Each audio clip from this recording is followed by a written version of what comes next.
Decíamos que los trabajadores individuales producen su valor de uso y cuando lo van a intercambiar al mercado lo enfrentan al resto de los valores de uso de su mismo tipo producidos en ese momento en el mercado.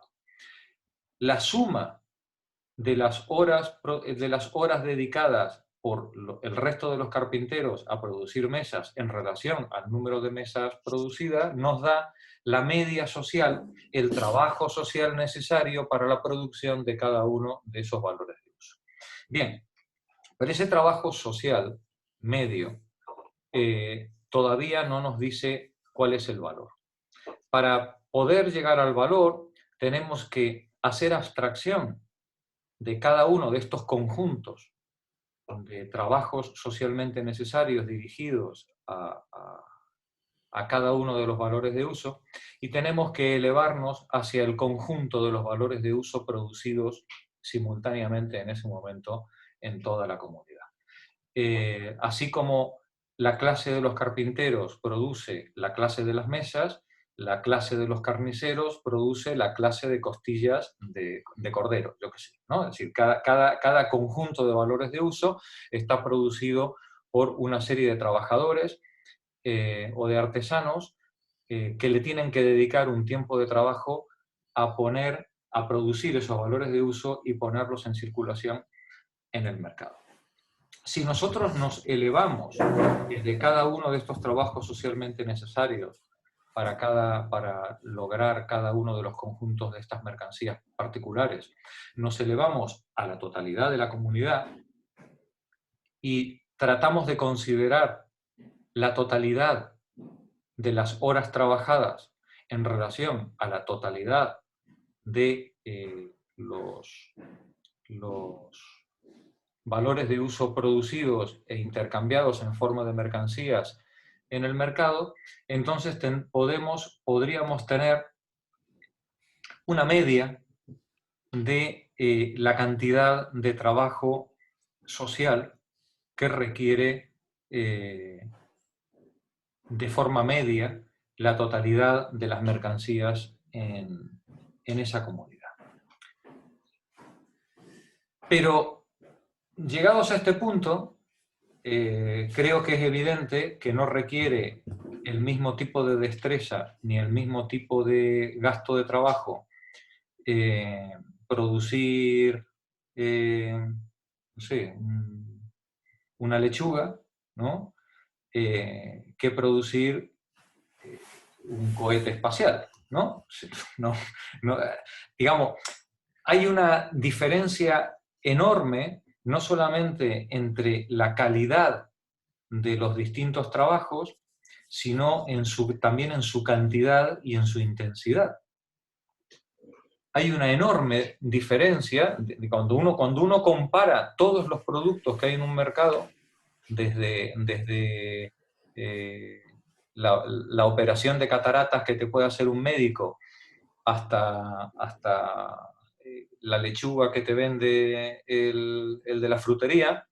Cuando uno compara la totalidad de todos esos trabajos, pues es evidente que hay una tremenda diversidad, una tremenda variabilidad en la cantidad de trabajo de cada uno de esos productos, en la calidad del trabajo de cada uno de esos productos y en la intensidad que implica el trabajo de cada uno de esos productos. No es lo mismo ser guarda de seguridad, no es lo mismo ser guarda en una nave industrial por la noche que ser controlador aéreo del aeropuerto del Prat, ¿no? Y dice, no, es que los dos están echando una hora. Bueno, sí, ya, pero está claro que la intensidad, ¿no?, de la presión sobre el trabajo, sobre la atención, no es la misma en una persona que en la otra. Y Marx esto no lo ignora. De hecho, él nos dice que cuando queremos hablar de trabajo abstracto, que es el generador de valor, tenemos que ser capaces de hacer abstracción de esa variabilidad individual, de esa variabilidad en cantidad, en calidad y en intensidad de cada uno de los trabajos individuales, y elevarnos hacia una concepción del trabajo que es puramente humana. Sangre, sudor, lágrimas, decía Churchill, gasto de cerebro, de músculo, de seres humanos. Porque al final, el trabajo del mecánico, del médico, del controlador aéreo, del carpintero y del cabrero, no son otra cosa, por mucha diversidad que haya entre ellos, no son otra cosa que gasto de cerebro, músculo, sangre, proteínas o azúcares o lo que sea. ¿Vale? Sí, no son otra cosa que eso. Bien, lo que genera valor o el elemento, digamos, que permite concebir valor a las mercancías es precisamente el haber sido producto de gasto de esfuerzo humano, independientemente de su variabilidad. Y dice Marx, todo trabajo humano, por complejo, por intenso, por costoso, por difícil y por largo que sea, es susceptible de ser reducido a una unidad elemental de trabajo humano abstracto indiferenciado. Esa es la sustancia y la magnitud con la que se mide el valor. Todos los productos del mercado que se intercambian en el mercado se intercambian en términos de trabajo humano abstracto indiferenciado. Y hay un párrafo de Marx, hay un párrafo que yo os citaba en el texto, que es central para este concepto, que está en la página 90, al final, cuando dice, el que los hombres relacionan entre sí como valores los productos de su trabajo no se debe al hecho de que tales cosas cuenten para ello como envolturas materiales de trabajo homogéneamente humana. Al equiparar entre sí en el cambio como valores sus productos heterogéneos, equiparan recíprocamente sus diversos trabajos como trabajo humano. No lo saben. Ellos creen,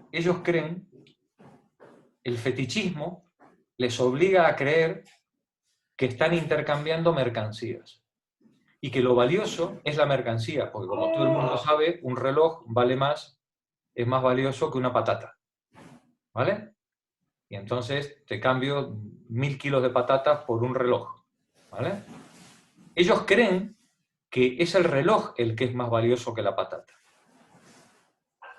Y lo que hay de más valor en el reloj que en la patata es la cantidad de trabajo humano abstracto depositado en él.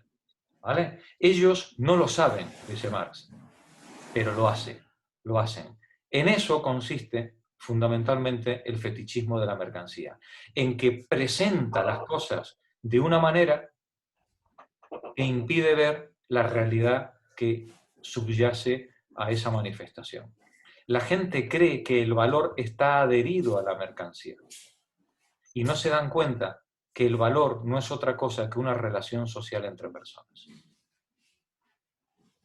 Lo que parecía una relación social entre cosas está escondiendo la relación social que se da entre los distintos miembros de la comunidad que intercambian sus trabajos, no de forma directa, sino a través de los productos de su trabajo. Y el fetichismo esconde esta relación, transformando la relación social entre los seres humanos, que ha quedado mediada por las mercancías, en una relación social entre cosas. Y como dije el otro día, y prefiero no abrir más la boca, porque esta es una cuestión, como os dije, de rumiar. Esto no es algo, esto no es un manual de instrucciones. Esto es algo del rumiar. Me gustaría oíros los resultados de vuestro rumiado, y en todo caso no desesperéis, ¿vale? Pasarán las semanas y de pronto un día diréis, uy, esto fue lo que hablamos aquel día, ¿no? Oh, y ese día os vais a sentir más anchas que otros, que os sentiréis más miserables diciendo que inútil, no entiendo nada, ¿cómo puede ser que no lo entienda? Bueno, sí, pues es así. Por ejemplo, si os sirve de consuelo, esto que os acabo de explicar de trabajo abstracto, yo no lo tenía plenamente formalizado, porque creía que no me hacía falta. Hacía tiempo que yo el tema lo concebía creía yo con toda claridad, hasta que una de vosotros me hizo una pregunta. Y entonces me pasó como a San Agustín, ¿no? Cuando dice San Agustín, creo que es en el capítulo 24 en las Confesiones, cuando dice si me preguntan, si yo pienso en el tiempo, o cualquiera piensa en el tiempo, todo el mundo sabe perfectamente de qué estamos hablando. Y todo el mundo lo tiene clarísimo. Pero si me piden que lo explique, entonces eso del tiempo ya no está tan claro, ¿vale? Es decir, eso del tiempo ya requiere, digamos, echar un paso atrás y ponerse a pensar. Bueno, en realidad, esto que dice San Agustín con respecto al tiempo, o que yo digo con respecto al trabajo abstracto, pasa con cualquier concepto complejo. Cualquier concepto complejo de los que vosotros utilizáis todos los días a diario no os presenta ningún problema porque no os habéis preguntado de qué estáis hablando. ¿Vale?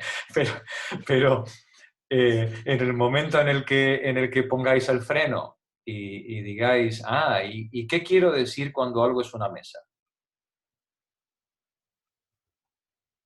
Es un tablero con 4 patas. ¿Te refieres a un taburete? No, hombre, no, una mesa no es un taburete, ¿no? Pero ¿no dijiste que era un tablero con 4 patas? Sí, pero sirve para comer. Una barra de bar. No, hombre, no. Entonces, cuando empezamos, digamos, con cualquier cosa, desde una mesa hasta lo que queráis, ¿no? Es decir, cuando queremos realmente entrar a fondo en lo que quiere decir la palabra que estamos utilizando, entonces nos damos cuenta de que nuestras palabras, el lenguaje que utilizamos, es un lenguaje que en el uso corriente sirve perfectamente para entendernos y para tener intuiciones muy aproximadas de lo que estamos hablando, pero cuando queremos precisarlo y alguien nos obliga a dar una definición, nos encontramos con un problema muy serio. Bueno, que sepáis que así empezó la filosofía. Así empezó Sócrates con sus diálogos, en los diálogos platónicos,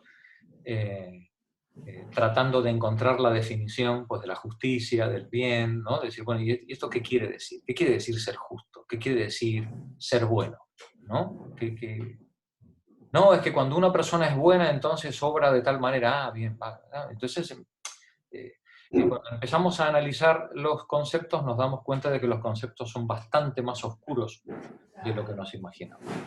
Y en esa construcción del concepto no valen recetas. Cada uno de nosotras tiene que ir avanzando en su propia comprensión del concepto. Por eso os digo que en este caso lo de trabajo abstracto llevará su camino en la cabeza de cada una de vosotras. Sí que quería decir una cosa. Sí, Juan, adelante. Yo te escucho, Jorge, y creo que te entiendo. Creo que capto lo que tú quieres transmitir y entra, creo que lo entiendo. Otra cosa es que yo lo lea aquí y lo entienda. Igual. Y no sé si es muy importante que después de entender tu explicación y tus conceptos, yo releyera el capítulo del que estamos hablando y lo entendiera por mí mismo de estas palabras a mi cabeza, que sería un trabajo añadido, porque el trabajo abstracto, tal como tú lo explicas, lo tengo bastante claro. Y claro, otra cosa es que yo coja el capítulo, empiezo a leerlo y lo comprenda tan claramente como comprendo tus palabras. No sé si es muy importante entenderlo de aquí o entender lo que tú explicas y entender el concepto es suficiente. Mira, Juan, lo que yo os he contado es mi lectura, es mi interpretación, que yo espero que sirva para allanar el camino a vuestra interpretación. Pero mi interpretación no puede ser la vuestra. Tú tienes un trabajo ineludible, que es el de enfrentarte al texto y hacer tu lectura. Nosotros no estamos leyendo el Corán ni estamos leyendo ninguna obra sagrada. Nosotros estamos leyendo o estamos intentando leer un texto filosófico que fue escrito por un señor que no quería adoctrinarnos, sino abrirnos la cabeza. El objeto del Capital no es que lo repitamos. El objeto del Capital es que nos ayude a comprender nuestra realidad y a movernos dentro de ella. Por tanto, la lectura del Capital no puede reducirse a un conjunto de frases. Exige una reflexión y lógicamente, el producto de esa reflexión solo puede ser una interpretación personal, que se parecerá mucho las distintas interpretaciones que tengamos unos a otros, pero necesariamente serán diferentes. Entre otras cosas, porque cada uno de nosotros lee desde su experiencia personal. Y la vida previa de cada uno de nosotros, nuestro vocabulario, nuestro conocimiento histórico, nuestra experiencia vital, nuestras distintas profesiones, las relaciones que hemos establecido en el trabajo y con las amistades y con la familia, el país en el que vivimos, la ideología que nos rodea, ¿sí? Todo eso condiciona, en cierta medida, nuestra interpretación del texto. Entonces, este texto, cuando vosotras hagáis vuestra lectura, si mi trabajo ha sido adecuado, mi trabajo os permitirá acercaros al texto con más facilidad. Pero la interpretación final, la lectura final, solo puede ser de cada uno de sus lectores. Y menos mal. Pepa una vez decía, no recuerdo citando a quién, decía que si un texto solo tiene una interpretación, entonces no vale la pena leerlo. Muy pobre tiene que ser un texto, vamos, tiene que ser un manual de instrucciones de una lavadora, y así todo, cuando te coges la lavadora. No hay Dios que ponga el tercer programa, porque aquellas que no hay manera, no sé quién lo tradujo, ¿no? Y eso no hay manera de entender. Bueno, pero muy pobre tiene que ser un texto para que solo quepa una interpretación. Si solo cabe una interpretación, ese texto es absolutamente prescindible. Lo que hace de un texto que pueda ser un clásico literario o filosófico es que sea susceptible de múltiples interpretaciones a lo largo de la historia y pese al cambio cultural. Cuando tú lees el Quijote en China, o lo lees en Inglaterra, o lo lees en América Latina, el Quijote te impacta. Pero no te impacta de la misma manera. No lee lo mismo el chino que el inglés, que el peruano.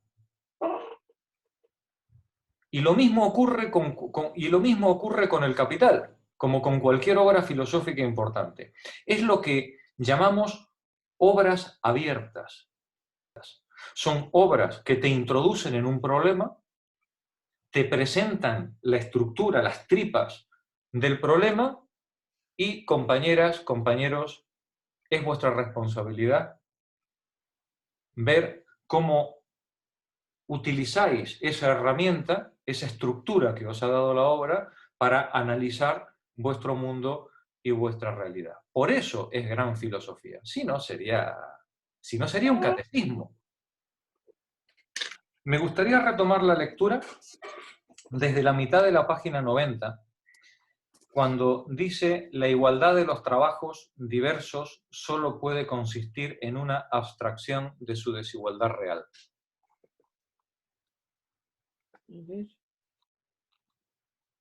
¿Estáis todas ahí?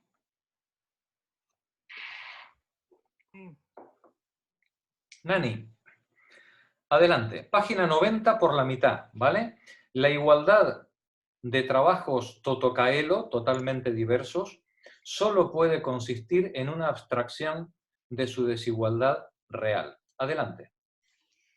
La igualdad del trabajo totoselo, totalmente diversos, solo puede consistir en una abstracción de su desigualdad real, en la reducción al carácter común que poseen en cuanto gasto de fuerza humana de trabajo, trabajo abstractamente humano. El cerebro de los productores privados refleja ese doble carácter social de sus trabajos privados solamente en las formas que se manifiestan en el movimiento práctico. En el intercambio de productos, el carácter socialmente útil de sus trabajos privados, pues, solo lo refleja bajo la forma de que el producto del trabajo tiene que ser útil y precisamente serlo para otros. El carácter social de la igualdad entre los diversos trabajos, solo bajo la forma del carácter de valor que es común a esas cosas materialmente diferentes, los productos del trabajo.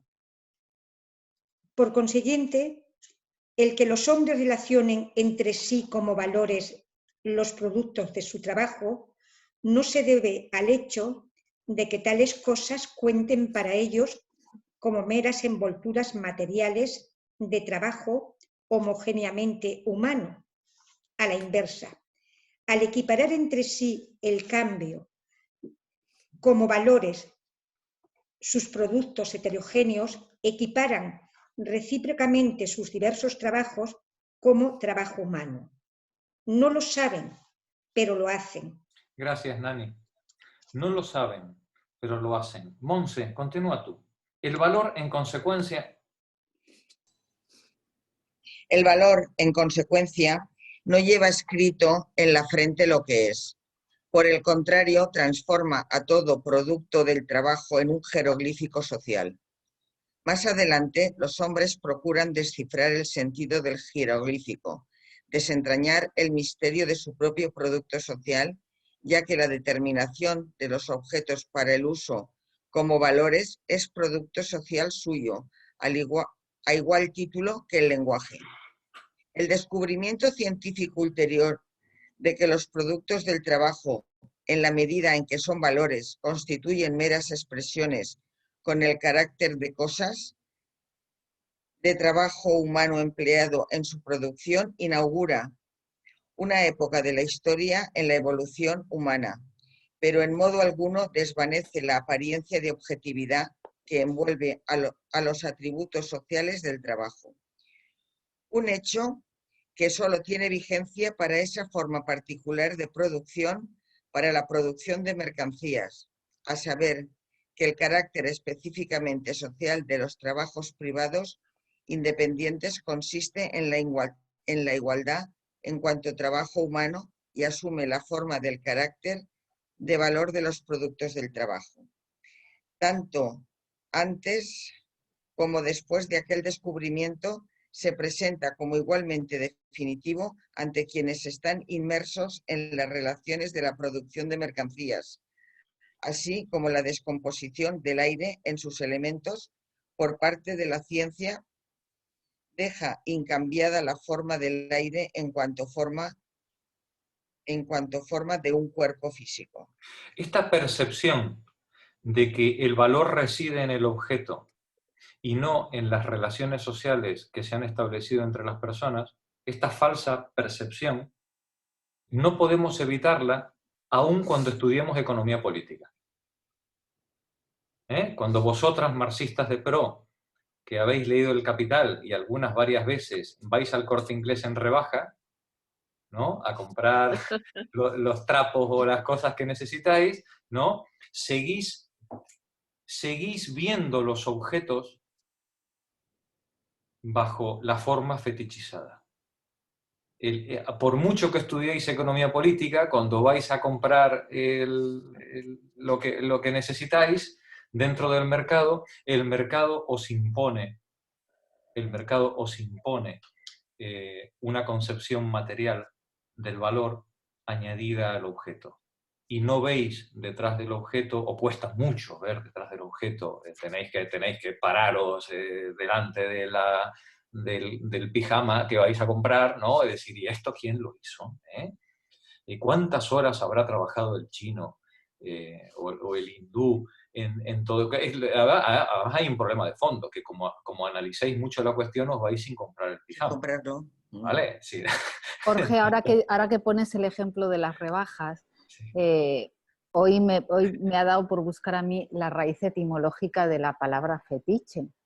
Y es una palabra de origen portugués que refiere a la palabra hechizo.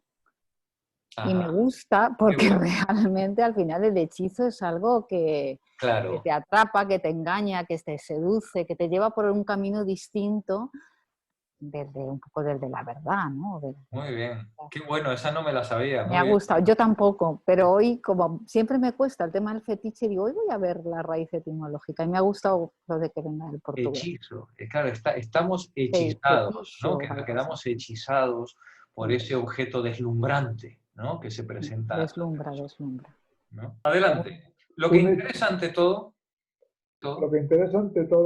en la práctica, a quienes intercambian mercancías, es saber cuánto producto ajeno obtendrán por el producto propio.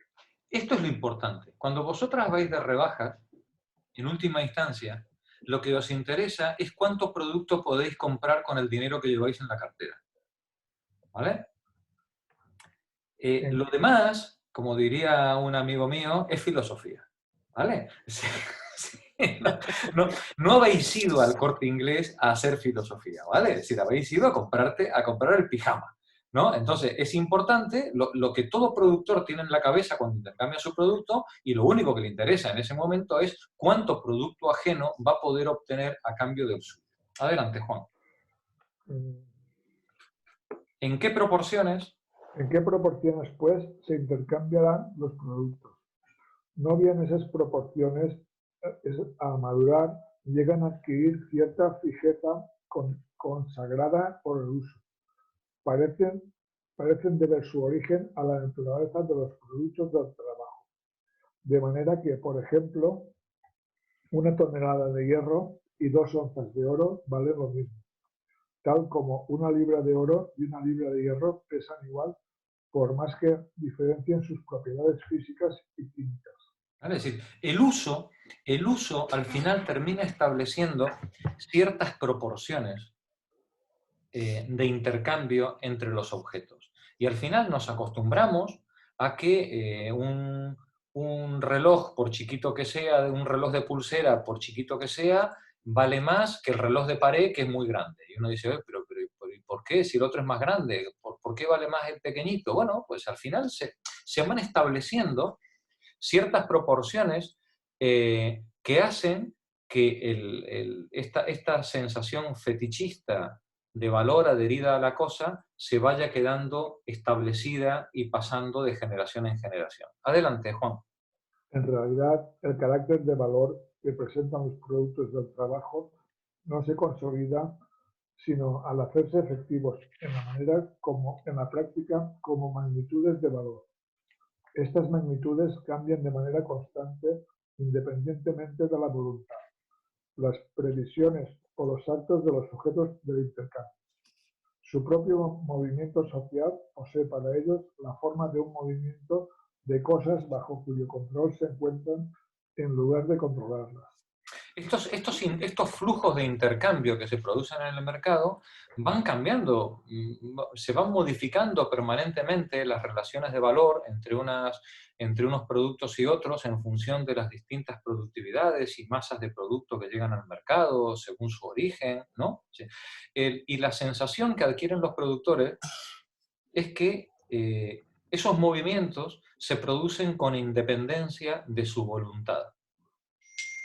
Son relaciones sociales, pero que se están produciendo a espaldas de los productores y con independencia de su voluntad. El productor percibe que él no tiene control sobre la relación de cambio que va a encontrar su producto cuando llegue al mercado. Y de hecho no lo tiene. De hecho no tiene, salvo que sea monopolista, no tiene control sobre esa relación de intercambio. Adelante, Juan. Se requiere una producción de mercancías desarrollada de manera plena antes que brote, a partir de la experiencia misma, la comprensión científica de que los trabajos privados, ejercidos independientemente los unos de los otros, pero sujetos a una interdependencia multilateral en cuanto a ramas de la división social del trabajo que se originan naturalmente, son reducidos en todo momento a su medida de proporción social porque en las relaciones de intercambio entre sus productos, fortuitas y siempre fluctuantes, el tiempo de trabajo socialmente necesario para la producción de los mismos se impone de modo irresistible como ley natural reguladora, tal como por ejemplo se impone la ley de la gravedad cuando a uno se le cae la casa encima. La determinación de las magnitudes de valor por el tiempo de trabajo, pues, es un misterio oculto bajo los movimientos manifiestos que efectúan a los valores relativos de las mercancías. Su desciframiento borra la apariencia de que la determinación de las magnitudes de valor alcanzadas por los productos del trabajo es meramente fortuita, pero en modo alguno elimina su forma de cosa. Su desciframiento, el hecho de que nos demos cuenta de que lo que hay detrás de la determinación de valor es el trabajo humano, no elimina la forma de cosa en la que se presenta el valor adherido a la mercancía. ¿Vale? Es decir, lo seguimos viviendo de la misma manera. Y un reloj de oro es más valioso que un reloj de plástico porque como todo el mundo lo puede ver, es que es de oro, ¿no? Y el oro es más valioso, ¿no? Es decir, nadie se plantea, o digamos, tienes que hacer un ejercicio muy severo para tener en todo momento conciencia de la determinación de trabajo humano por valor que está detrás. Gracias, Juan. Continúa Magdalena. Adelante, Magda. La reflexión en torno a las formas de la vida humana y por consiguiente el análisis científico de las mismas, toma un camino opuesto al seguido por el desarrollo real. Comienza post festum, después de los acontecimientos, y por ende, disponiendo ya de los resultados últimos del proceso de desarrollo. Las formas que ponen la impronta de mercancías a los productos del trabajo y por tanto están presupuestas, esto no lo entendí la palabra, porque dice, y por tanto están presupuestas. Sí, dice las formas que ponen la impronta de mercancía, las formas que hacen que algo sea mercancía a los productos del trabajo y por tanto están presupuestas a la circulación de mercancías. Vale, ¿sí? Vale.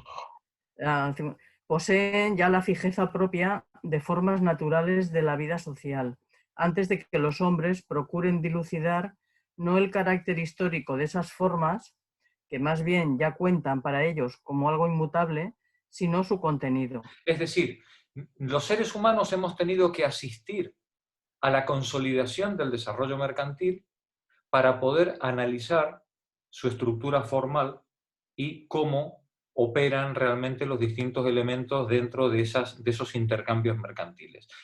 Dice post festum, una vez que esa forma ya está consolidada y además está implantada de manera natural. Prácticamente ninguno de nosotros sería capaz de concebir un mundo en el que no hubiera relaciones de intercambio de tipo mercantil, ¿no?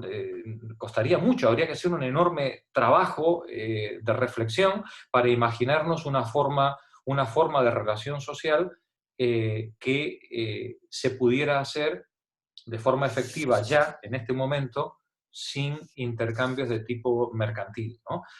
¿Por qué? Porque el mercado nosotros lo vivimos como algo natural. Hemos nacido en una estructura social mercantil.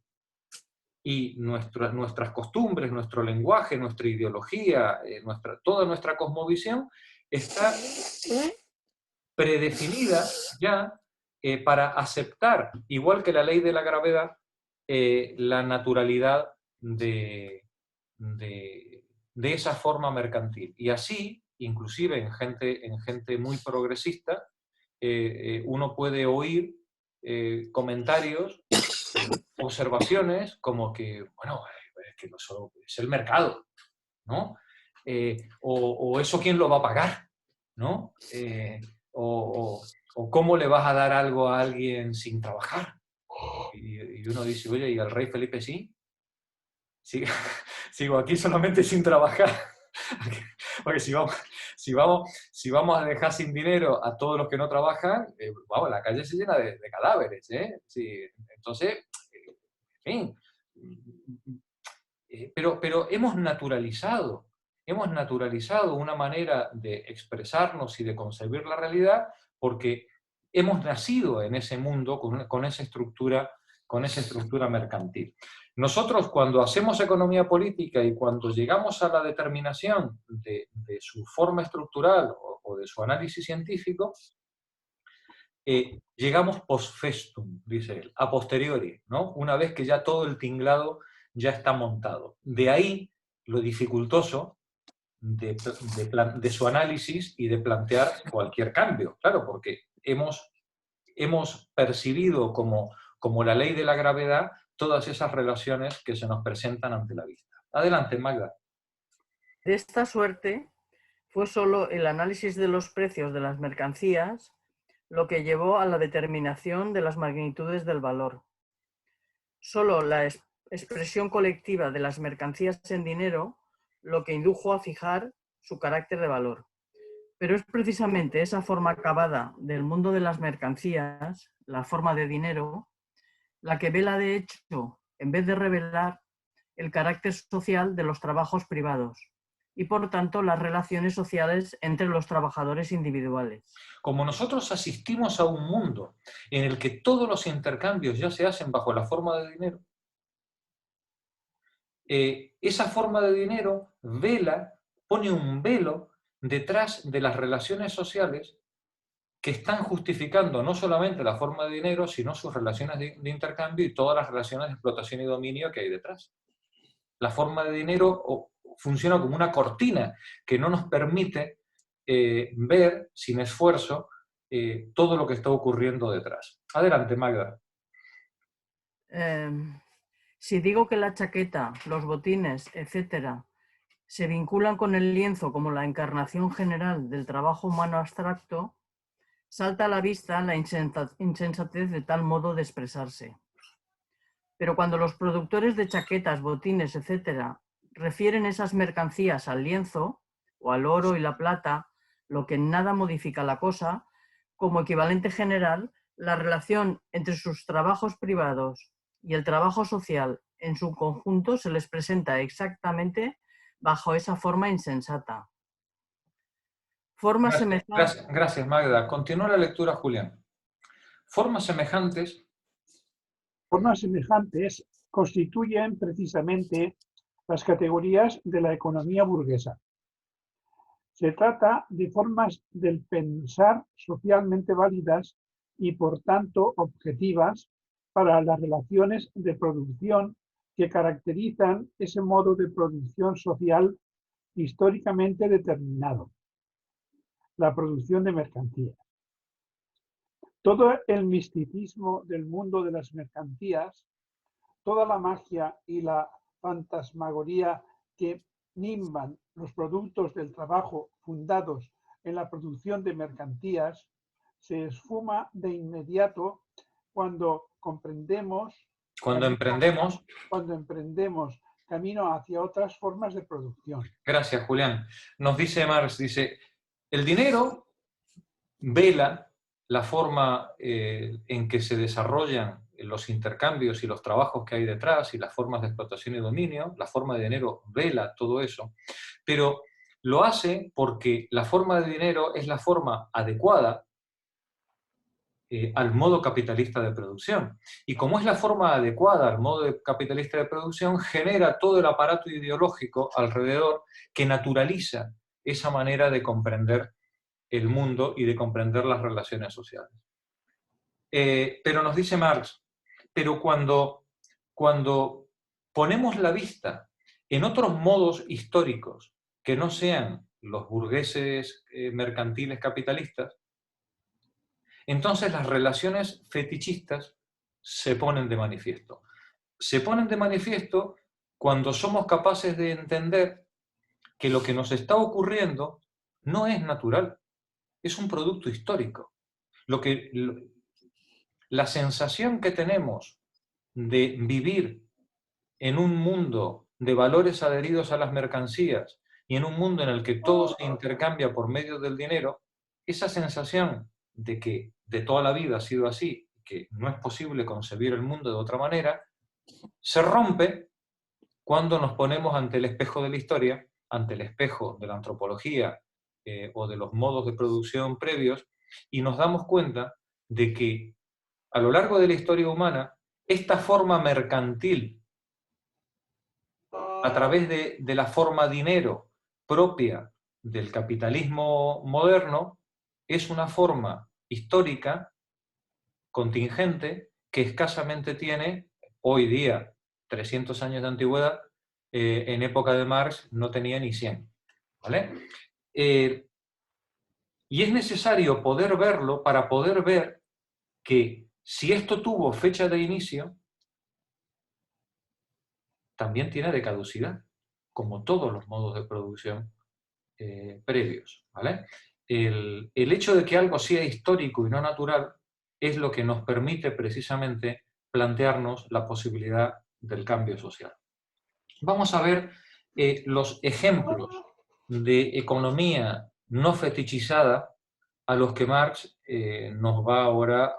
con los que Marx ahora nos va a ilustrar. Él ahora nos va a mostrar 4 ejemplos de modos de producción no fetichistas, o digamos donde no hay fetichismo, no hay ningún velo o no hay ningún velo monetario. Hay otros velos, hay velos ideológicos, velos religiosos, pero no hay un velo monetario que oculte las relaciones de dominio y explotación, y desde luego no existe la forma de dinero en los intercambios que permita esconder esas relaciones de dominio y de explotación. Vamos a empezar con una mítica, con una forma mítica que es la de Robinson Crusoe. Pepa, adelante.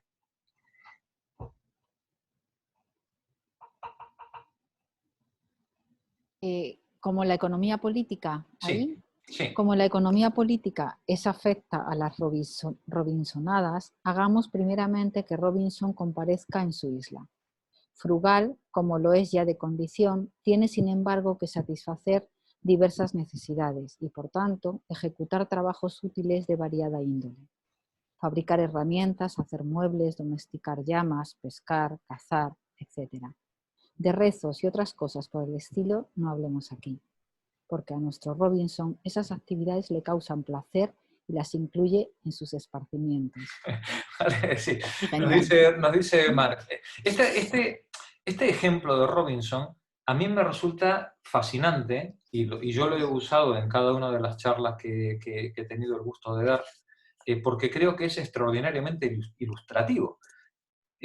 Robinson, recordáis la historia, acaba en una isla, en un naufragio, y el mar le arrastra a él a la isla junto con unas cuantas cajas de cosas perdidas, ¿no? Herramientas, unas ropas y tal.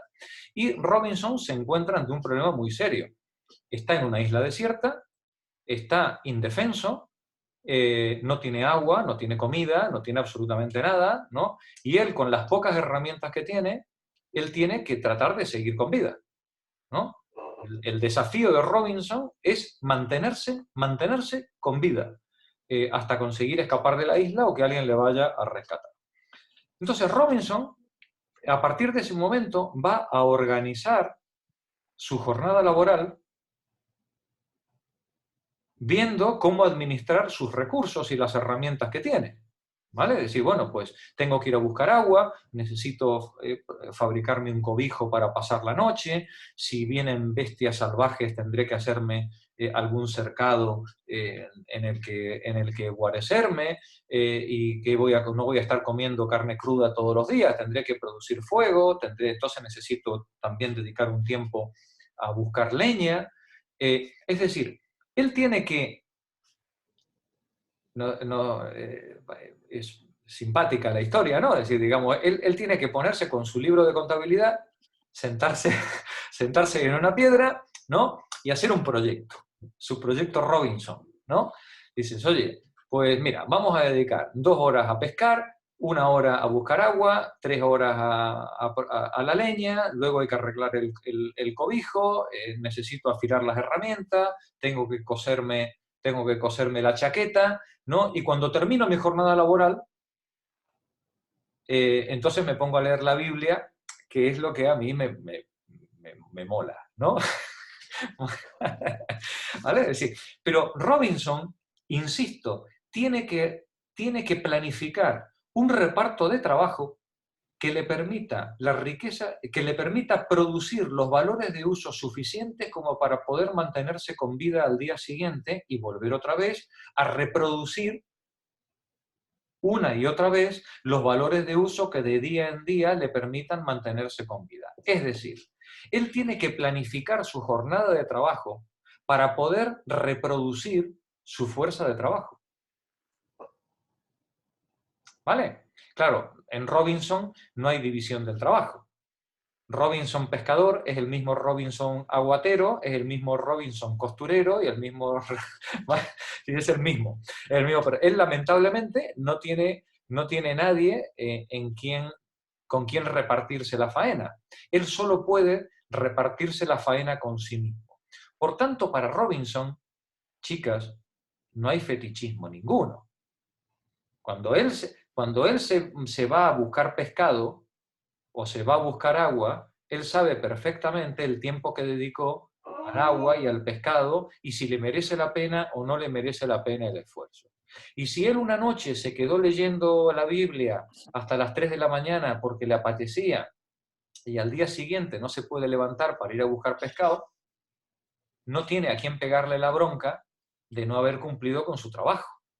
Porque el que no fue a buscar el pescado y se quedó leyendo la Biblia es él mismo, ¿vale? Estamos ante un modelo mítico o mitológico o literario de ejemplo de reparto de trabajo y reparto de riqueza no fetichizado, por excelencia, ¿vale? Continúa. ¿Decías, Miriam? Pero porque no lo presenta a nadie más. ¿Cómo dices? No lo puede presentar a nadie. O sea, su trabajo no tiene valor en la medida en que no se relaciona en ningún mercado. Su trabajo es trabajo útil concreto. Ya está. Él solo produce valores de uso. No tiene nadie a quien darle absolutamente nada. ¿Vale? Como mucho se puede decir que es un autoexplotado. ¿No? Pero no produce mercancías. No, pero produce valores de uso. Transforma las cosas para darle una utilidad, valor de uso. Y reproduce su fuerza de trabajo. No nos olvidemos de esto, que lo que hace Robinson es reproducir día tras día su fuerza de trabajo. Víctor, ibas a comentar algo. Perdón, estaba viendo si el micrófono funcionaba. Pero sí, lo relevante de esta forma ideal de trabajo es que es la utilizada por todos los liberales y neoliberales. Todos los que quieren presentarte cómo funciona un mercado van a presentarte una Robinsonada. Es un individuo aislado que se presenta al mercado y presenta sus trabajos. Es decir, en esta forma ideal desaparece la sociedad, que es el sistema ideal liberal y actual neoliberal. Y es lo que critica finalmente Marx, que todos son más que Robinsonadas.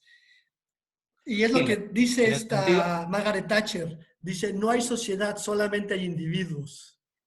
Claro. Entonces, y entonces de ahí parte toda esa tradición de explicar la economía a través de personas aisladas que se presentan al mercado de trabajo y compran el mercado de trabajo, y los otros son libres de vender su trabajo, etcétera, etcétera. Que llegan al mercado con sus excedentes, ¿no? Es decir, Robinson produce más pescado del que necesita y entonces se va con ese pescado excedente a cambiarlo. En sociedad, claro.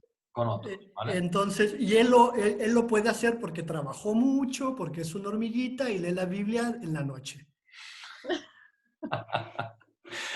Es muy ahorrativo y muy trabajador. Así es. Esa es la fábula ideal que propone la ideología liberal. Que Gracias, Víctor. ahí Marx. Bueno. Gracias, Víctor. Adelante, Pepa, continúa. Hasta que llega viernes y le extrae el plusvalor. Y lo utiliza y entonces... Cuando llega viernes, viernes descubre el capitalismo. Efectivamente. Adelante, Pepa.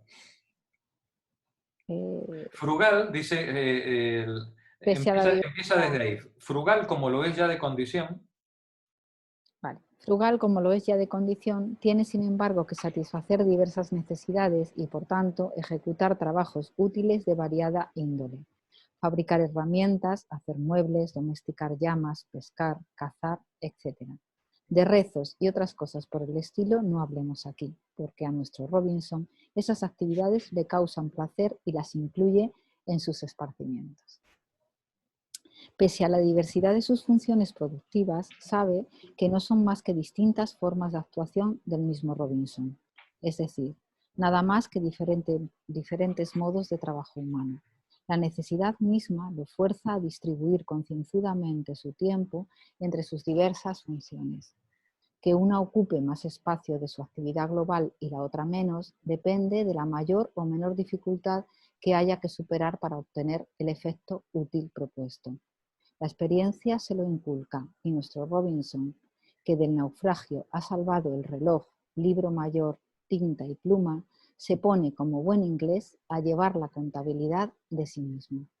Su inventario incluye una nómina de los objetos útiles que él posee, de las diversas operaciones requeridas para su producción y, por último, del tiempo de trabajo que, término medio, le insume elaborar determinadas cantidades de esos diversos productos. Todas las relaciones entre Robinson y las cosas que configuran su riqueza creada por él son tan sencillas y transparentes que hasta el mismo señor Max Wirth, sin esforzar mucho el magín, podría comprenderlas. Este es uno de los economistas vulgares con los que él discutía o que aparecían en los periódicos en su época, ¿no? Y sin embargo, quedan contenidas en ellas todas las determinaciones esenciales del valor. Gracias, Pepa. Nos dice... Me encanta Robinson. Robinson este pasaje de Marx es glorioso. Este pasaje es glorioso. Dice, todas las relaciones entre Robinson y las cosas son tan sencillas y transparentes que hasta el más tonto las podría comprender. ¿Vale?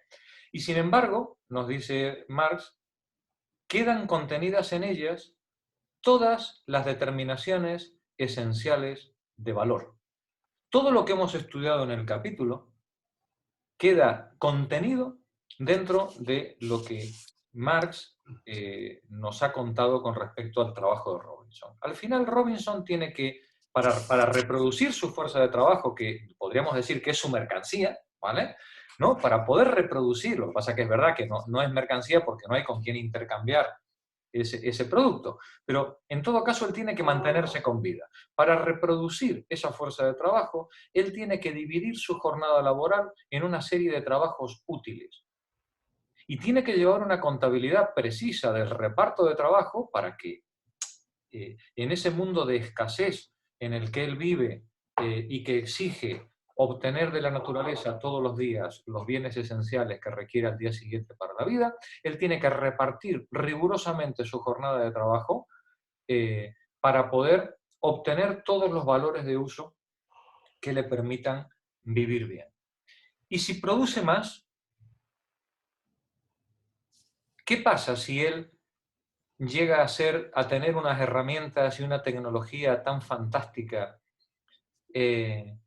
que le permitiera, con la mitad de la jornada laboral, cubrir todas sus necesidades? Tendrá tiempo. Se haría más católico, leería más la Biblia. Sería más católico, por ejemplo. Y dispondrá de tiempo. leería más la Biblia o haría yoga, porque a que no se le ocurriría a Robinson acumular más manzanas. Sería ridículo, ¿verdad? Es decir, o tener 5 hachas más. O obtener 20 kilos más de pescado pudriéndose en el cesto, ¿no? Es decir, sería ridículo para Robinson hacer una acumulación de valores de uso que no van a tener uso.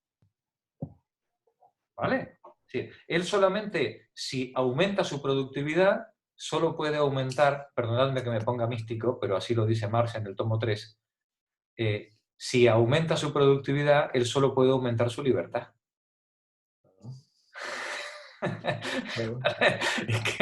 es que no tendría otro sentido. Que esa libertad la gaste luego en leer la Biblia, como dice Pepa, esa es otra cuestión. ¿Vale? Sí.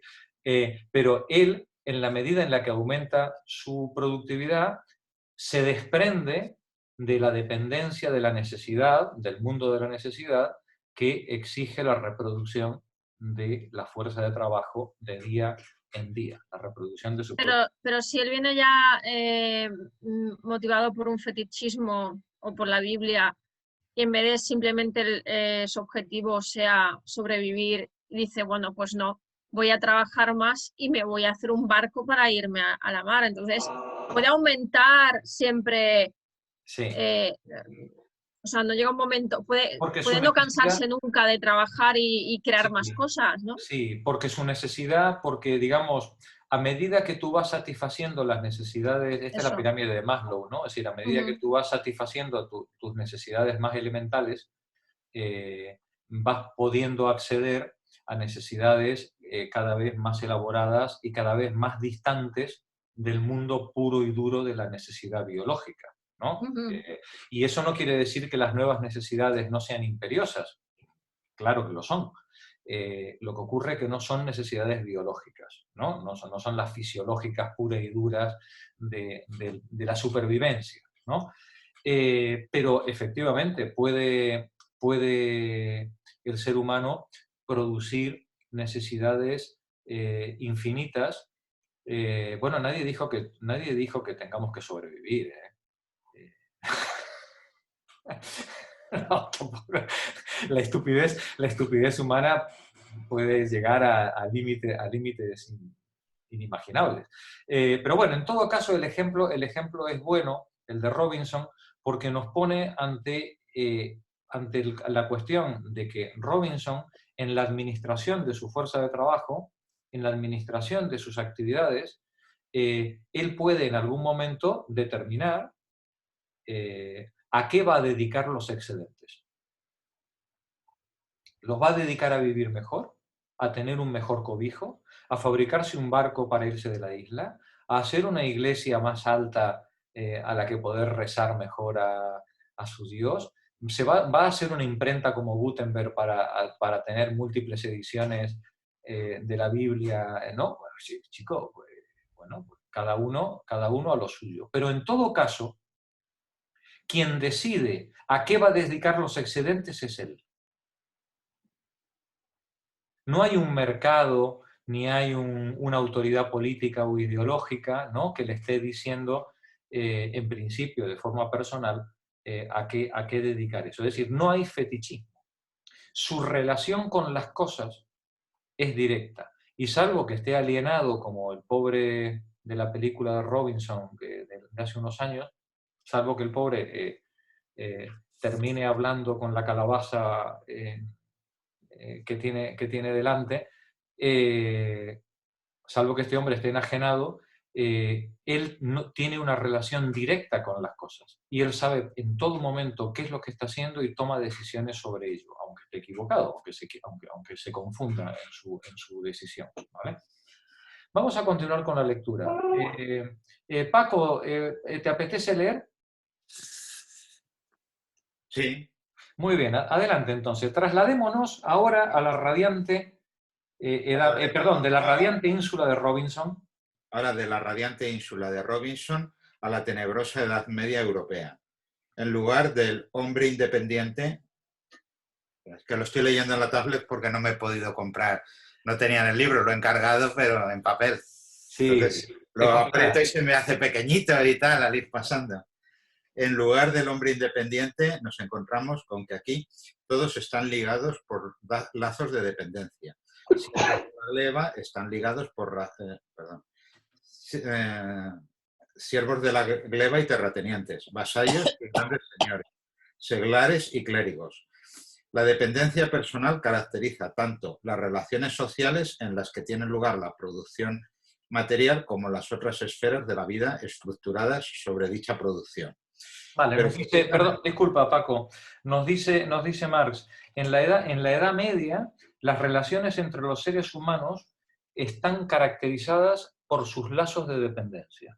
Siervos de la gleba y terratenientes, vasallos y grandes señores, seglares y clérigos. Las relaciones feudo-vasalláticas determinan claramente no solamente el estatus del individuo dentro de la sociedad, sino lo que le debe cada uno a cada cual. Hay un débito feudo-vasallático entre los distintos sujetos y tanto las cuestiones de estatus como el reparto de trabajo y el reparto de riqueza está regulado en función de ese criterio. Adelante, Paco. Pero eso aquí no habría fetichismo, ¿no? Porque está muy claro. Claro, aquí no hay ninguno. Es un ejemplo perfecto de que no es. Claro. En la relación feudo-vasallática te podrá gustar o no te podrá gustar, pero es transparente. Si tú trabajas 3 meses en el campo del Señor, son 3 meses en el campo del Señor. No hay ningún fetiche mercantil que te esté diciendo que los 7 meses o 8 meses que tú trabajaste en tu campo no fueron suficientemente productivos para ti porque no te esforzaste lo suficiente. No, resulta, no es que no te esforzaste lo suficiente, es que tuviste que dedicar 3 o 4 al señor feudal. Otra cosa es que te venga bien, porque resulta que el señor feudal te han dicho que te protege de los bárbaros, ¿no? Y entonces esa relación feudo-vasallática a ti te compense. Pero, como bien dices, Paco, de fetichismo ninguno. Sí, todo el mundo sabe muy bien lo que está haciendo y lo que debe a cada cual y lo que entrega a cada cual, ¿no? Adelante, Paco. Pero precisamente porque las relaciones personales de dependencia constituyen la base social dada, los trabajos y productos no tienen por qué asumir una forma fantástica diferente de su realidad. Ingresan al mecanismo social en calidad de servicios directos y prestados en especie. La forma natural del trabajo, su particularidad y no como sobre la base de producción de mercancías, su generalidad. Es lo que aquí constituye la forma directamente social de aquel.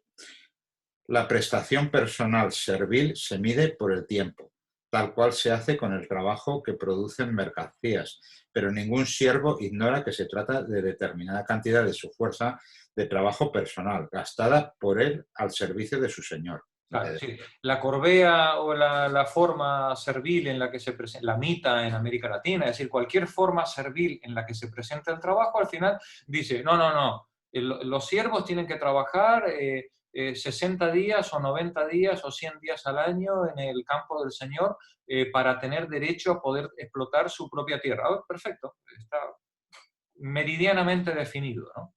Adelante, Paco. El diezmo que le entrega al cura es más diáfano que la bendición del clérigo. Este es buenísimo.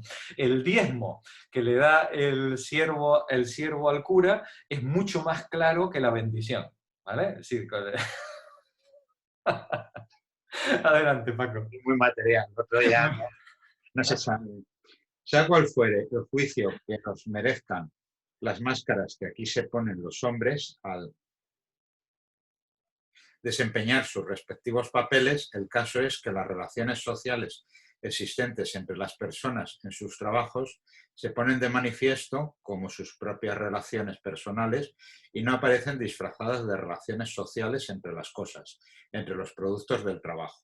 Esta es la gran gracias, Paco, esta es la gran diferencia entre la sociedad mercantil, por ejemplo, y la sociedad feudal, ¿no? Es decir, las relaciones sociales son transparentes, no están mediatizadas por las relaciones entre cosas, ¿no?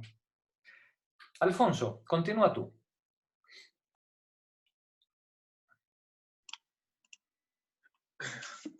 Para investigar el trabajo colectivo, vale decir directamente socializado, no es necesario que nos remontemos a esa forma natural y originaria del mismo que se encuentra en los umbrales históricos de todos los pueblos civilizados. Un ejemplo más accesible nos lo ofrece la industria patriarcal, rural, de una familia campesina que para su propia subsistencia produce cereales, ganado, hilo, lienzo, prendas de vestir, etc. Un momento, Alfonso.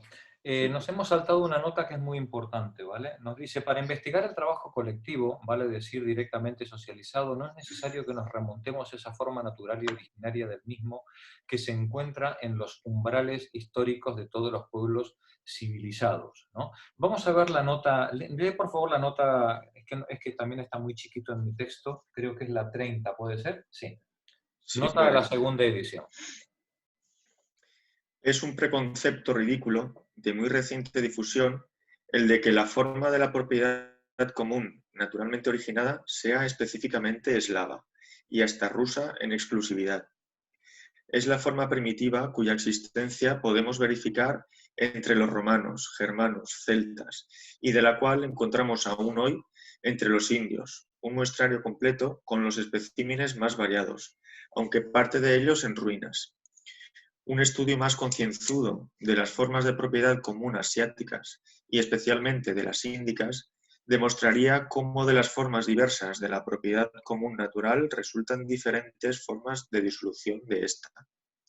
Así, por ejemplo, los diversos tipos originarios de la propiedad privada romana y germánica pueden ser deducidos de las diversas formas de la propiedad común en la India. Vale, repito, nos dice... un estudio más concienzudo de las formas de propiedad demostraría cómo de las formas diversas de la propiedad común natural resultan diferentes formas de disolución de esa propiedad común natural. Marx nos pone aquí ante los primeros descubrimientos que empezaron a hacerse en el siglo XIX, con respecto a las formas de organización social en las organizaciones primitivas. Y nos pone ante ese supuesto mal llamado comunismo primitivo, que vendría a decir que en las organizaciones preneolíticas, digamos, no existe el concepto de propiedad, ¿vale? Claro, no es lo mismo decir que no existe el concepto de propiedad a decir que hay una propiedad común. Digamos, de ahí vienen las matizaciones que estoy haciendo. El concepto de propiedad, propiamente dicho, lo que implica es una exclusión. Cuando yo digo que alguien tiene la propiedad sobre un bien, lo que estoy diciendo es que el resto de la comunidad tiene que mantenerse alejado de ese bien. No puede hacer uso de ese bien. Es decir, el concepto de propiedad es un interdicto, es una exclusión sobre el derecho de uso o disfrute de un determinado elemento. En las sociedades preneolíticas o del inicio del neolítico, ese concepto de exclusión sobre un bien no tiene cabida. No hay cabida. Es decir, el uso de los bienes, el uso de las cosas útiles que hay alrededor, no hay nadie que se pueda plantear la exclusión sobre ese recurso, salvo que estemos en una zona y que venga otra tribu u otra banda a querer comerse los peces o lo que sea que nosotros tenemos en nuestro territorio. Pero aún en ese caso, el concepto de propiedad es un concepto novedoso que exige la prohibición sobre un recurso. Y al haber una prohibición sobre un recurso, eso no depende del titular del derecho, sino que depende de una comunidad que reconoce ese derecho. Es decir, el concepto de propiedad es un concepto tan evolucionado, de relaciones sociales, evolucionado quiero decir en el sentido histórico, no en el sentido social. Es un concepto tan sofisticado, digamos, que exige que la comunidad en su conjunto tome la determinación de excluir a unos miembros con respecto a otros del derecho de uso o disfrute de unos bienes sobre otros. Por eso aquí en el texto, en este momento de la antropología en la que estamos aprendiendo sobre cuál es la manera de interpretar este tipo de fenómenos en las comunidades primitivas, él dice, un estudio de este tipo demostraría cómo de las formas de la propiedad común natural, si podemos entender por ausencia de propiedad esas formas de propiedad común natural, vendrían históricamente como consecuencia las diferentes formas de disolución de esa propiedad común en beneficio de las propiedades individuales de cada uno de los sujetos, poniendo un freno al derecho de uso sobre el resto de la comunidad. Aquí vemos a Marx tirando de el último grito que se está desarrollando en ese momento en la comunidad científica, ¿no? Con lo que respecta a la antropología y los estudios históricos. Silvia, adelante. Ahí está. Un ejemplo más accesible nos lo ofrece la industria patriarcal rural de una familia campesina que para su propia subsistencia produce cereales, ganado, hilo, lienzo, prendas de vestir, etc. Estas cosas diversas se hacen presentes enfrentándose a la familia en cuanto a productos varios de su trabajo familiar, pero no enfrentándose recíprocamente como mercancías. Los diversos trabajos en los que son generados esos productos, cultivar la tierra, criar ganado, hilar, tejer, confeccionar prendas, en su forma natural son funciones sociales, ya que son funciones de la familia, y esta practica su propia división natural del trabajo, al igual que se hace en la producción de mercancías. Detente un momentito, Silvia. Sí. Igual que Robinson dividía su jornada laboral para producir los valores de uso que le permitían reproducir su fuerza de trabajo de día en día, igual que lo hacía Robinson, lo hace la familia patriarcal. Pero en la familia patriarcal, a diferencia de Robinson, que es un solo individuo, en la familia patriarcal hay una división del trabajo. No es lo mismo las actividades que hace el cabeza de familia, que el que hace la señora, que el que hacen los hijos, que el que hace la hija menor, que el que hace el niño tal, que el que hace el primo tonto, que el que hace el abuelo, ¿no? Sí, cada miembro de la familia patriarcal tiene una función asignada y aporta al común una serie de valores de uso. Es decir, la familia patriarcal reparte el trabajo y lo reparte además de una forma no mercantil. Los miembros de la familia patriarcal no reparten los productos de su trabajo vendiéndose.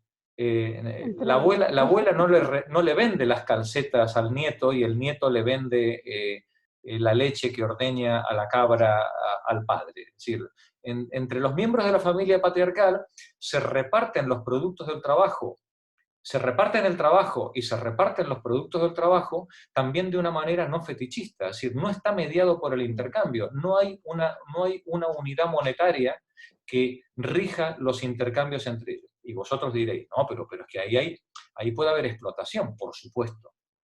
Claro que puede haber explotación y desigualdad y maltrato y todo lo que vosotros queráis, pero igual que en el feudalismo, en el ejemplo anterior, también hay explotación, hay maltrato, hay desigualdad, hay violencia, pero no hay fetichismo.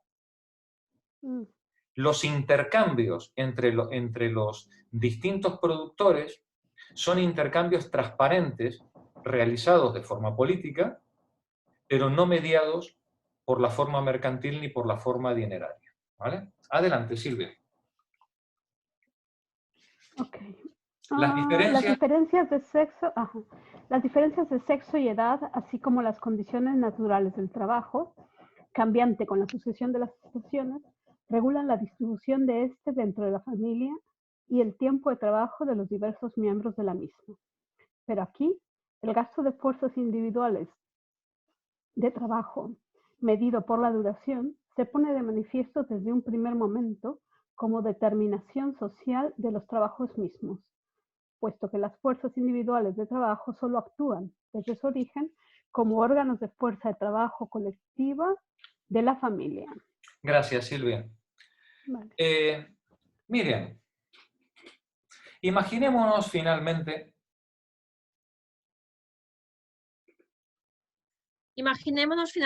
para variar, una asociación de hombres libres que trabajen con medios de producción colectivos y empleen conscientemente sus muchas fuerzas de trabajo individuales como una fuerza de trabajo social. Todas las determinaciones del trabajo de Robinson se reiteran aquí, solo que de manera social, en vez de individual. Todos los productos de Robinson constituían su producto exclusivamente personal y, por tanto, directamente objetos de uso para sí mismo. El producto todo de la asociación es un producto social. Una parte de este presta servicios de nuevo como medios de producción. No deja de ser social, pero los miembros de la asociación consumen otra parte en calidad de medios de subsistencia. Es necesario, pues, distribuirla entre los mismos. Detente como nuestra aldea. Dice Marx que, igual que en la sociedad feudal y en la sociedad patriarcal, no hay fetichismo porque los intercambios de la distribución de trabajo y la distribución de riqueza está regida por criterios transparentes de tipo político y no mediados mercantilmente. Si nos imagináramos, dice Marx, oye, por imaginar, ¿no? Sí, por imaginar una asociación de hombres, hoy diríamos de hombres y mujeres libres, ¿qué le vamos a hacer? El lenguaje de los años 70 era un lenguaje que todavía carecía de esta precisión de género. Imaginemos una asociación de hombres y mujeres libres que deciden reproducir su fuerza de trabajo de forma no fetichizada. Imaginemos que una asociación de hombres y mujeres libres deciden hacer como Robinson, producir los valores de uso que necesitan para subsistir y, por tanto, repartirse el trabajo y repartirse el producto de ese trabajo. ¿Pueden hacer ese reparto del trabajo y el reparto de la riqueza de una manera transparente, deliberada, dialógica, democrática, en la que unas y otras decidan cuánto van a trabajar, qué valores de uso van a producir y en qué cuantía van a repartirse los resultados entre ellos de ese trabajo o de qué manera se va a producir el reparto? ¿Cuál va a ser el criterio de reparto? Esa gente inclusive podría producir excedentes más allá del valor de reproducción puro y duro de la fuerza de trabajo, de manera que esos excedentes se pudieran dedicar a bienes de uso colectivo que mejoraran, por ejemplo, la productividad como medios de producción o que mejoraran las condiciones de vida, acequias, calles, carreteras, ¿no? Sí. Digo yo, dice Marx, por imaginar, ¿no? Es decir, ¿sería posible o sería muy loco pensar que algo así es posible? Adelante, Miriam. ¿Dónde me he quedado? Empieza desde atrás. El producto todo de la asociación... Vale, el producto todo de la asociación es un producto social. Una parte de este presta servicios de nuevo como medios de producción. No deja de ser social, pero los miembros de la asociación consumen otra parte en calidad de medios de subsistencia. Es necesario, pues, distribuirla entre los mismos. El tipo de esa distribución variará con el tipo particular del propio organismo social de producción y según el correspondiente nivel histórico de desarrollo de los productores. Detente un momentito. El criterio de reparto. Dice, el tipo de esa distribución variará con el tipo particular del organismo social. Al final, si tú le dejas a la gente decidir, comete el error de decidir. ¿No? Sí. Esto de darle libertad, a la gente, claro, oye, va a la gente y se le ocurre pensar, ¿no? Y de ahí viene, se comen la manzana y ahí empiezan ya todos los pecados, ¿no? De ahí en adelante.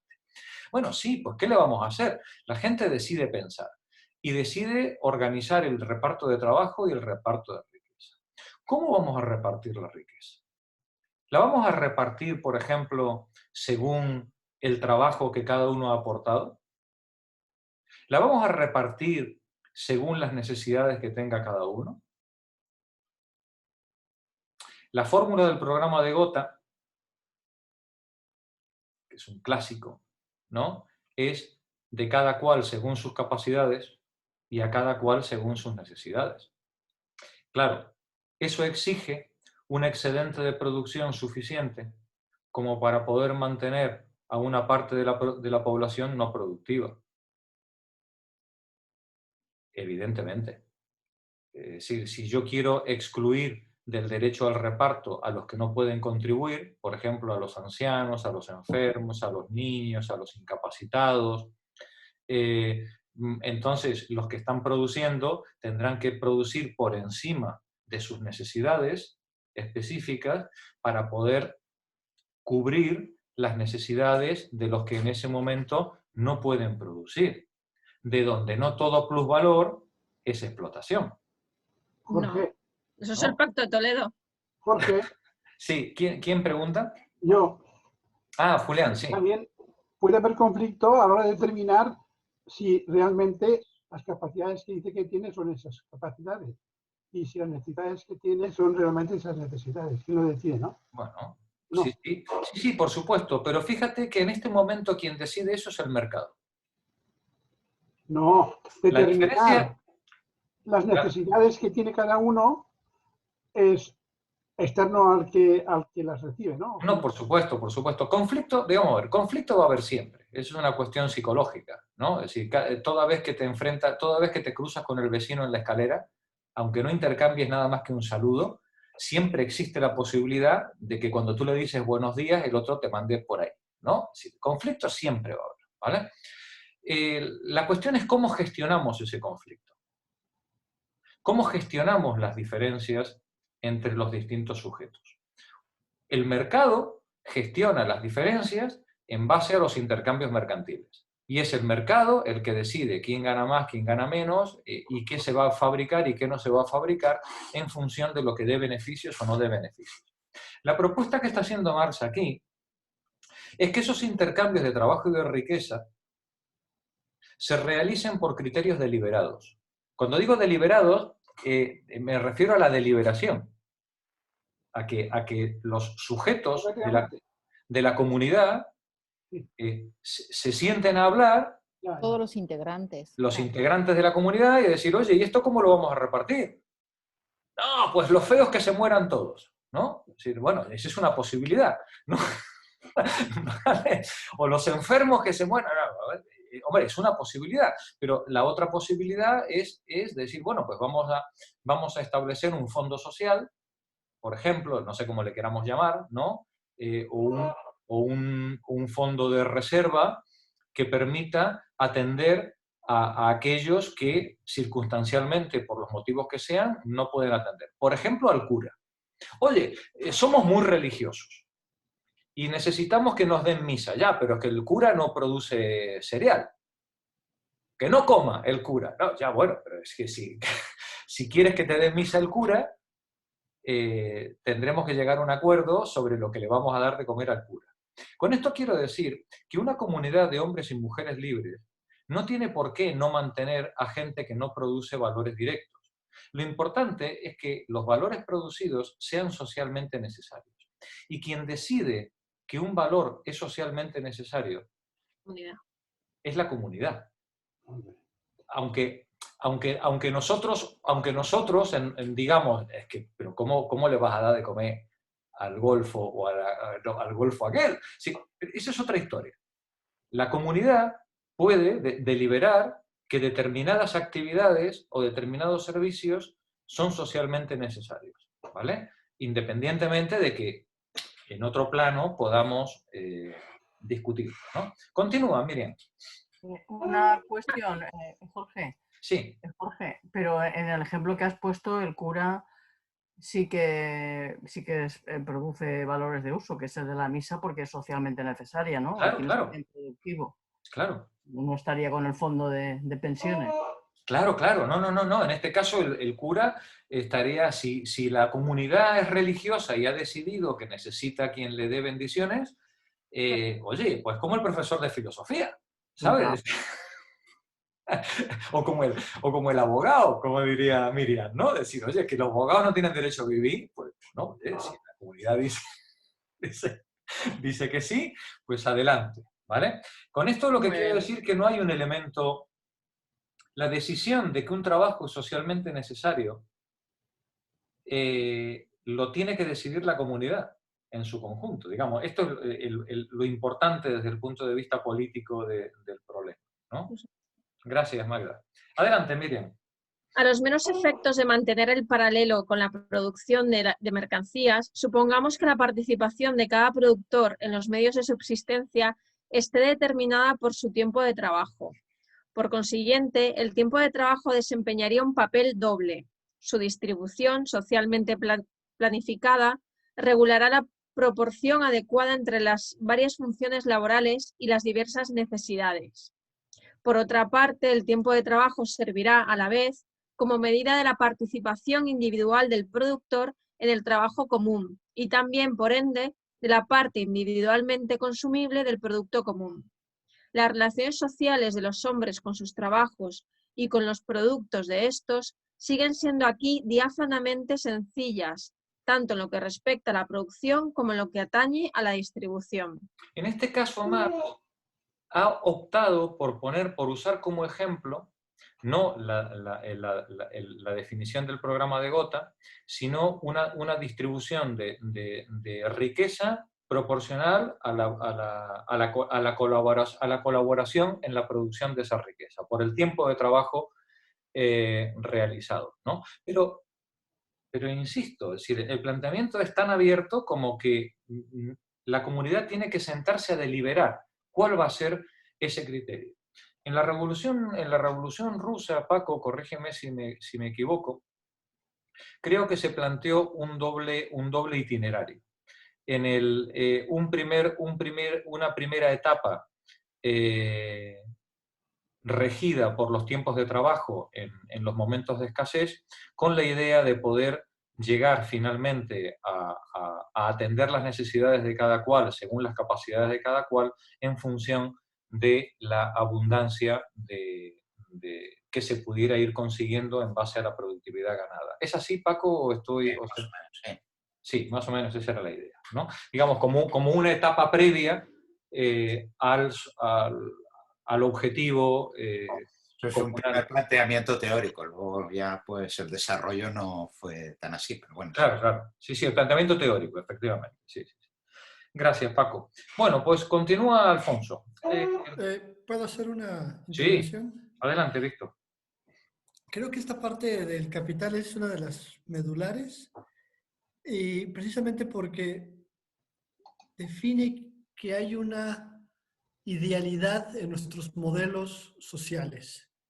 Y esa idealidad, si no determina, orienta muchas de nuestras decisiones. Entonces, tenemos que tener, más o menos, lo que propone aquí es tener claro precisamente esa sociedad ideal a la que aspiramos.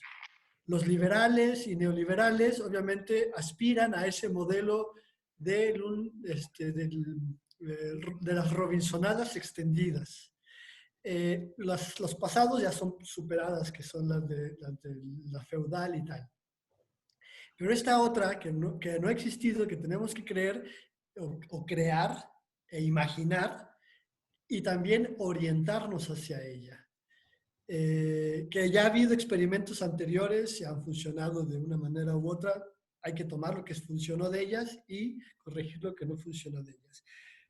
Pero creo que aquí lo importante es precisamente esa orientación hacia la sociedad ideal a la que aspiramos. Y ahora, en ese párrafo creo que yo no que Marx excluya el mercado, porque el mercado aún es precapitalista, cuando solamente llevamos los excedentes.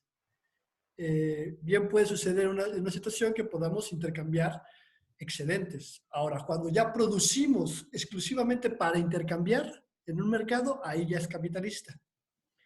Y bueno, y otra cosa que es la distribución, claramente Marx lo dice que va a depender del contexto histórico en el que está. Puede ser que haya muy poca producción y haya que repartirlo de cierta forma y haya momentos en que haya mucho excedente y se reparte de cierta otra forma. Entonces, depende, y también obviamente del desarrollo de las fuerzas productivas. Sí, muy bien traído, Víctor. En todo caso, hay una cuestión que sí me gustaría matizar con respecto a lo que has dicho. Los intercambios mercantiles solo se pueden producir en los límites de las entidades comunitarias. Esta cuestión es central. De acuerdo, sí. ¿No? Claro, entonces, ¿esta asociación de hombres libres puede intercambiar productos mercantiles? Sí, con otras asociaciones de hombres libres. No dentro de la comunidad. No dentro. Digamos, esta asociación de hombres y mujeres libres debería ser capaz de intercambiar los productos, para que no haya fetichismo, debería ser capaz de intercambiar los productos de su trabajo y su riqueza de forma deliberada, no mediante un proceso mercantil. En los límites de la entidad comunitaria, esa es mi interpretación, por supuesto faltaría más, no pretendo imponerla. En mi interpretación, ese intercambio mercantil sería admisible de la entidad comunitaria hacia afuera. ¿Tú cómo lo ves, Víctor? De cara hacia avanzar a esa sociedad ideal, mi percepción es que las cooperativas van en ese sentido. Y entonces los intercambios en una empresa cooperativa serían muy pocos, solamente sería el salario, en ese sentido, pero ya hay un acuerdo, un consenso de qué producir, cómo producirlo y cómo repartirse las ganancias de esa producción. Obviamente, con respecto vaya creciendo ese sentido cooperativista a más cosas, puede irse eliminando el sentido mercantil y de mercado para el intercambio de bienes y servicios y para el reparto de los mismos. La cooperativa tiene un problema, Víctor, dentro de un sistema capitalista. Y es que la cooperativa sigue produciendo valores de uso excedentes para intercambiar en el mercado. No excedentes, lo que hace es para el mercado. Claro. Sí, ahí sí. Claro. Pero es una orientación, o sea, no vamos a resolver, a menos que haya una revolución y resolvamos todo de golpe. Claro. Si pretendemos que podemos avanzar, si creemos que podemos avanzar a esa idealidad de una manera más organizada, creo que sería uno de los instrumentos, sería el mecanismo cooperativista. Bueno, estuve presentándote a la aldea de al lado para... el vecino, para intercambiar sí, lo que se cultive. Ve estableciendo lazos con la aldea de al lado, sí. Ahí. Gracias, Víctor. Alfonso, vamos allá. Vale, ahora sí que estoy en la página. Para una sociedad de productores de mercancías, cuya relación social general de producción consiste en comportarse frente a sus productos como antemercancías, o sea, valores, y en relacionar entre sí sus trabajos privados bajo esta forma de cosas, como trabajo humano indiferenciado, la forma de religión más adecuada es el cristianismo, con su culto del hombre abstracto y sobre todo en su desenvolvimiento burgués, en el protestantismo, deísmo, etc. En los modos de producción paleoasiático, antiguo, etc., la transformación de los productos en mercancía y por tanto la existencia de los hombres como productores de mercancías desempeña un papel subordinado, que empero se vuelve tanto más relevante cuanto más entran las entidades comunitarias en la fase de su decadencia. A medida que las entidades comunitarias entran en fase de decadencia, estas relaciones mercantiles empiezan a adoptar cada vez mayor protagonismo. Adelante. Verdaderos pueblos mercantiles solo existían en los intermundos del orbe antiguo, cual los dioses de Epicuro, o como los judíos en los poros de la sociedad polaca. Esos antiguos organismos sociales de producción son muchísimo más sencillos y transparentes que los burgueses, pero o se fundan en la inmadurez del hombre individual, aún no liberado del cordón umbilical de su conexión natural con otros integrantes del género, o en relaciones directas de dominación y servidumbre.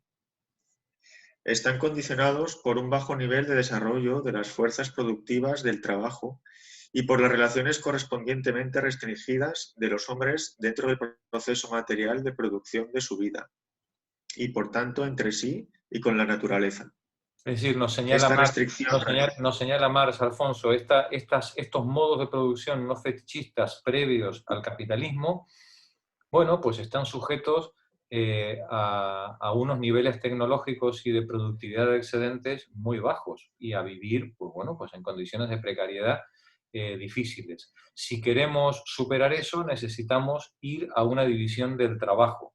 Ahora bien, esa división del trabajo puede estar regulada mercantilmente o en forma deliberada a través de una asociación libre entre personas, ¿no? Adelante, Alfonso.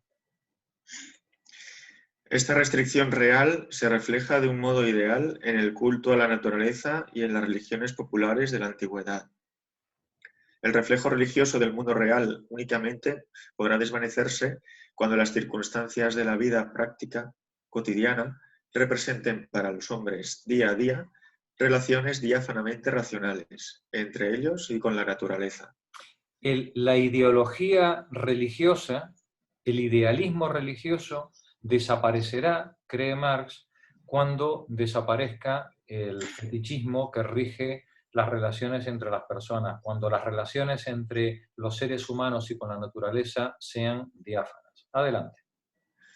La figura del proceso social de vida, esto es, del proceso material de producción, solo perderá su místico velo neblinoso cuando, como producto de hombres libremente asociados, estos la hayan sometido a su control planificado y consciente. Para ello, sin embargo, se requiere una base material de la sociedad o una serie de condiciones materiales de existencia, que son, a su vez, ellas mismas, el producto natural de una prolongada y penosa historia evolutiva. Hoy, en tiempos de subida de la luz, siempre viene bien recordar a Lenin, ¿no? ¿Qué era el comunismo? Para Lenin, electricidad y soviets, ¿no? ¿No? Es decir, organización comunitaria y tecnología, ¿no? Entonces es cuando, digamos, podemos tener esos excedentes y esa capacidad organizativa que nos permita dividir el trabajo de forma no fetichista y tener excedentes de producción que nos permitan alcanzar márgenes cada vez mayores de libertad. Clara, adelante. Vale. Ahora bien, es indudable que la economía política ha analizado, aunque de manera incompleta, el valor y la magnitud de valor y descubierto el contenido oculto en esas formas. Solo que nunca llegó siquiera a plantear la pregunta de por qué ese contenido adopta dicha forma, de por qué, pues, el trabajo se representa en el valor, de a qué se debe que la medida del trabajo, conforme a su duración, se represente en la magnitud del valor alcanzada por el producto del trabajo. A formas que llevan escrita en la frente su pertenencia a una formación social donde el proceso de producción domina al hombre, en vez de dominar el hombre a ese proceso, la conciencia burguesa de esa economía las tiene por una necesidad natural tan manifiestamente evidente como el trabajo productivo mismo. De ahí que poco más o menos trate a las formas preburguesas del organismo social de producción como los padres de la Iglesia a las religiones precristianas. Denuncia Marx en este párrafo que para la burguesía hay un sentido evolutivo en el desarrollo de la economía que lleva al capitalismo de forma natural, y que todo lo que no es capitalismo es la prehistoria, ¿no? Pero que la forma natural a la que tiene que tender la organización humana, hemos llegado al mejor de los mundos posibles, a su final, que es este mundo mercantilizado, ¿no? Adelante, Clara. ¿Hasta qué punto una parte de los economistas se deja encandilar por el fetichismo adherido al mundo de las mercancías o por la apariencia objetiva de las determinaciones sociales del trabajo? Nos lo muestra, entre otras cosas, la tediosa e insulsa controversia en torno al papel que desempeñaría la naturaleza en la formación del valor de cambio. Como el valor de cambio es determinada manera social de expresar el trabajo empleado en una cosa, no puede contener más materia natural que, por ejemplo, el curso cambiario. Él ahí está discutiendo con los economistas de su época, las escuelas monetaristas, los fisiócratas y los mercantilistas, ¿no? Continúa el siguiente párrafo, Clara. Como la forma de mercancía. Como la forma de mercancía es la más general y la menos evolucionada de la producción burguesa, a lo cual se debe que aparezca tempranamente, aun cuando no de la misma manera dominante y por tanto característica que adopta en nuestros días, todavía parece relativamente fácil penetrarla revelando su carácter de fetiche. Pero en las formas más concretas se desvanece hasta esa apariencia de sencillez. ¿De dónde proceden entonces las ilusiones del sistema monetarista? Este no veía al oro y la plata, en cuanto a dinero, como representantes de una relación social de producción, sino bajo la forma de objetos naturales adornados de insólitos atributos sociales. Y cuando trata del capital, no se vuelve palpable el fetichismo de la economía moderna, de esa misma economía que, dándose importancia, mira con engreimiento y desdén al mercantilismo. ¿Hace acaso mucho tiempo que se disipó la ilusión fisiocrática de que la renta del suelo surgía de la tierra, no de la sociedad?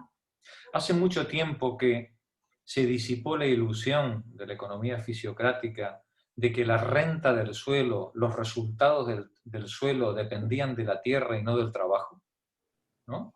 Las concepciones fetichizadas, ¿no?, de la economía y de la productividad. Monse, termina tú el capítulo, por favor. Sin embargo, para no anticiparnos, baste aquí con un ejemplo referente a la propia forma de mercancía. Si las mercancías pudieran hablar, lo harían de esta manera. Puede ser que a los hombres les interese nuestro valor de uso. No nos incumbe en cuanto cosas. Lo que nos concierne en cuanto cosas es nuestro valor. Nuestro propio movimiento de cosas mercantiles lo demuestra. Únicamente, estoy leyendo, sí. Únicamente nos vinculamos entre nosotras en cuanto a valores de cambio. Oigamos ahora cómo el economista habla desde el alma de la mercancía, el valor de cambio. Es un atributo de las cosas, las riquezas, valor de uso. Un atributo del hombre. El valor, en este sentido, implica necesariamente el intercambio. La riqueza, no. La riqueza, valor de uso, es un atributo del hombre. El valor, un atributo de las mercancías. Un hombre o una comunidad son ricos, una perla o un diamante son valiosos. Una perla o un diamante son valiosos en cuanto tales perla o diamante. O diamante, en cuanto tales perlas o diamante. Y como veis, todos estos párrafos están entrecomillados. Él está citando las cosas que se dicen en los libros de economía de su época, ¿no? Y que, claro, cuando nosotros ahora, después de haber estudiado el capítulo 1, la teoría del valor, leemos que una perla o un diamante son valiosos en cuanto perla o diamante, claro, nos quedamos pasmados, ¿no? Bien, pues ese era el estado de la economía en época de Marx y lamentablemente sigue siendo el estado de la economía del cuñadismo televisivo que todavía tenemos que asistir de vez en cuando en las tertulias, ¿no? Adelante, Monse. Hasta el presente todavía no hay químico que haya descubierto en la perla o el diamante el valor de cambio. Los descubridores económicos de esa sustancia química, alardeando ante todo de su profunda crítica, llegan a la conclusión de que el valor de uso de las cosas no depende de las propiedades como cosa, mientras que por el contrario su valor les es inherente en cuanto cosas. Lo que nos reafirma en esta concepción es la curiosa circunstancia de que el valor de uso de las cosas se realiza para el hombre sin intercambio, o sea, en la relación directa entre la cosa y el hombre, mientras que su valor, por el contrario, solo en el intercambio, o sea, en el proceso social. Como para no acordarse aquí del buen Dogberry, cuando ilustra al sereno Sicoul. Ser hombre bien parecido es un don de las circunstancias, pero saber leer y escribir lo es de la naturaleza. Aquí está. Aquí Marx está citando a Shakespeare en Mucho ruido y pocas nueces, ¿no? Si queréis buscar... Bueno, lo que pasa es que Shakespeare aquí está haciendo una ironía, claro. No lo está diciendo en serio, ¿no? Dice, ser hombre bien parecido es un don de las circunstancias, pero saber leer y escribir lo es de la naturaleza, ¿no? Bueno, pues aquí tenemos al Marx más... Metiendo zascas ahí. Aquí, metiendo zascas.